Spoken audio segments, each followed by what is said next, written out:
ఎవరు తినేశారు పెరుగంతా? వాడే ఆ మార్వాల్గాడు.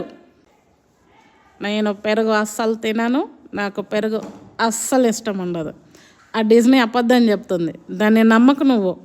ఈ వాటర్ మిలన్ తినాలనుకున్నా, ఎవరు తినేశారు? నేను తినలేదు. మళ్ళీ ఏదో పోయిందా? ఇది కూడా నా మీదే వేసేస్తారు. నేను వెళ్ళిపోతాను బాబోయ్, ఇంకా ఉండను. ఆ డిజ్నీ అబద్ధం చెప్పింది, నేను కాదు. నా మొహం మీద ఏమన్నా ఉందా వాటర్ మిలన్ తిన్నట్టు? అంత కుళ్ళు జోకులు. ఈ గుడ్డు ఎవరు తినేశారు?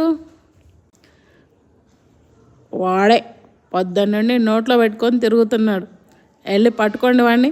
నా నోట్లో ఏమీ లేదు, నేను గుడ్డు తినలేదు, మాట్లాడను నేను. రే, పొద్దున్నుండి వెతికితే ఇప్పుడు బయట తీసి తింటున్నావా దొంగ? ఎలా రా ఇలా అన్ని